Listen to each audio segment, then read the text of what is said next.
I'm Liz Duplessis, the Instructional Designer in Distance Education at Santa Rosa Junior College. SRJC's Instructional Accessibility Specialist, Corrine Haverinen, demonstrates how to use the Universal Design Online Content Inspection Tool, or UDOIT, to identify accessibility issues in Canvas courses. From within Canvas, UDOIT will scan the course content, generate a report, and provide resources on how to address common accessibility issues. First, you'll need to activate UDOIT in Canvas by selecting Course Settings and Navigation. Scroll down and drag the UDOIT element to the top set of active navigation items. Click the Save button at the bottom of the page. Select the UDOIT navigation element now showing in the course navigation. Click on the green Run Scanner button to run the scan. The scan may take a few seconds to a few minutes to complete. Now Corrine demonstrates how to work with a UDOIT report, starting with alternative text for an image that was not changed from the image's file name in Canvas. Instead of editing the HTML or even using the regular editing routine in the Rich Content Editor, we can fix this alternative text right here by clicking on the You Fix It button.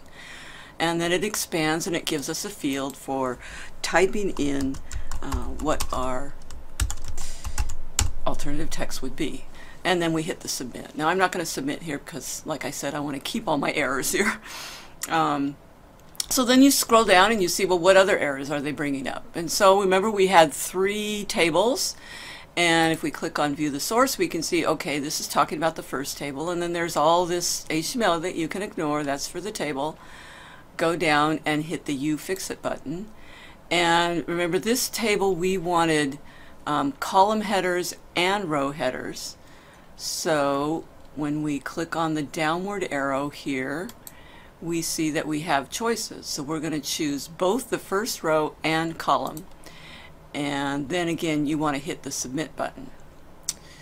And click on the next View the Source, and we'll see that it's the next table. Now remember, I said this table is for layout purposes, so we really don't need to fix anything in this table. So we're going to go ahead and skip that.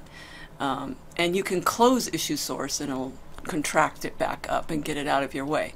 So let's go down to the third version. So we would click on You Fix It, and we would choose, for this one I would probably just say the first row for that table is fine.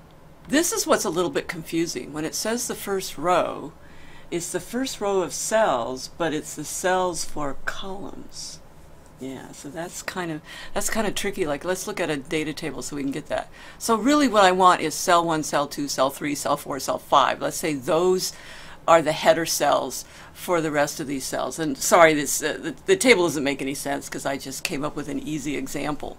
But the first row needs header cells, but each one of those is going to be a header cell for a column. Yeah, a little bit tricky on the brain, but that's how it works. One other thing I should tell you about tables in UDOIT, you will fix this, and then you go run another scan, and the issue is still going to come up as an error. And that is a bug in the UDOIT system, and I've been meaning to try to reach out to the University of Central Florida, the people who made this tool, and see if they can fix that. But if you didn't mind looking in the HTML a little bit, when you see TH, that's what it changes it to. So if you needed to confirm for yourself, or you can use the Wave tool. You run the Wave tool, and the Wave tool will show, oh, it has that little icon on each header cell, and you can see, oh yeah, those are in there. So let's move on down. What else do we see? Oh, I really wanted to show the color contrast because this is the best place to fix color contrast. So we view the source of the image, and we've got this green text. It's not really showing us the background that it's on, but if we hit You Fix It, now we can come down and we can choose other colors. Now, if I chose this color right here, see that there's a red X. That is not good enough yet. If I chose the color underneath it, that makes it much darker. There's no red X, and that's going to be good. You can also hit the lighten and darken buttons if you want to. It's going to tell you, yeah, see, I lightened it and it's still not good. So then you darken it and then it's good. So that's how that works. That's really good. Let me show you another one because this is worth looking at again. The red text, which everybody wants to use. It's not quite enough contrast for your main body text size, your normal text size. For headers, heading bigger text, it's okay. So if I hit You Fix It, this one I always just come in and choose this one red because it's really good. So that's how you deal with color. And that's the red that is available in the color picker in Canvas. The red that's available in the color picker is the one that didn't pass, the one that I had initially. Yeah. And I've just been letting it go all these years because I thought I don't want to make the faculty go in and fix it in the HTML. That's asking too much. And it's close to passing but not good enough. But this way I can say, oh yeah, you can fix that. Go into your UDOIT and you get a interface to do it for you. So we'll go past the rest of the colors and go down to headings. So remember when we ran the little wave tool, we got those red icons that said, oh, there's an error here. It says it's a heading, but there's no text. So if we view the source of this image, we'll see, look, there's the heading tag, but the preview is showing what you see in the page. You see nothing in the page because there's no text in there. So you go to You Fix It, and what you do is just say delete this header completely instead. So that's that. Now suggestions, I'd like to say ignore all suggestions because they usually come up with hundreds of them. Unfortunately, remember when we were looking at the images on the page and some images had no alternative text, behind the scenes. Alt attribute is what I'm trying to say. So there was none of that code at all. So it made a red error in Wave. In this case, let's view one of these.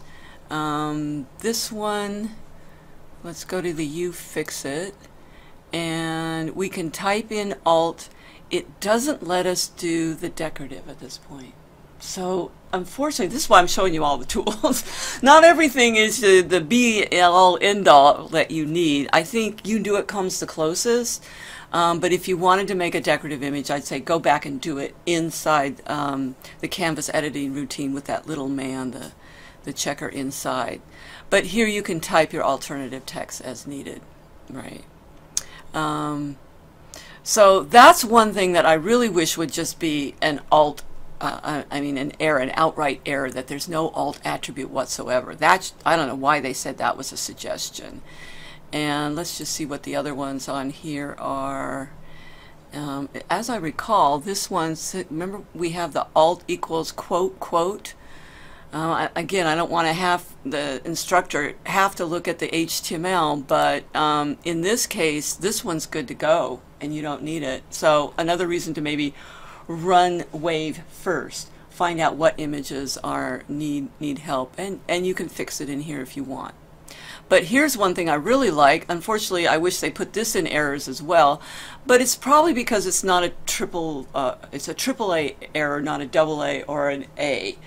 So it's the frosting on the cake, but I think it's really important to make your link text be descriptive. So if we view this source, this is my little click here thing. And notice it didn't find the other ones. I had 3 examples. One had it was a long one that had a PowerPoint appendage to it, and the other one was just PDF. Those it regarded as okay. What it's looking for is here or click here, and it's going to call those out. So if you did the You Fix It on this, you'd be able to write in your new hyperlink text, and it wouldn't mess with the actual functionality of the hyperlink. It would still have your link to whatever page you link to in there. Or sometimes you'll find out, just like we had empty headings, you can have empty links, and if you see nothing in the preview, click on delete this link completely instead. Okay? And this is something that's going to come up every time you use color on the page, and I don't know why it didn't come up more often. Maybe they've changed it recently, but usually what I find, because I had like 5 or 6 colors in there that weren't good, it's going to, every instance of that, it's going to remind you, oh, if you're using color for emphasis, a whole portion of your audience, colorblind people or visually disabled people, may not be able to get your emphasis. So you might consider using another method as well. And so that's UDOIT. And just to remind you, on my DE site, when you go into the web accessibility area, this first page shows you how to activate UDOIT, which is really simple. I showed you that here. And the second one, working with results, you can read about all these different things. I didn't talk about captions. It's really not going to fix anything for you on captions, but it's hopefully going to point out to you when you have a video that doesn't have captions. It's not that smart. What I'd like it to do is just point out wherever there's a video. Helps me figure out, where are your videos and what needs help. And then I have a number of suggestions that I've shown here too, and remember, it's an accordion type of presentation, and that's it. Thanks, Corrine. Watch more of our videos on YouTube by searching SRJC Distance Education. You can find our playlists, watch videos, like them, share them, subscribe, and add comments. Thanks for watching.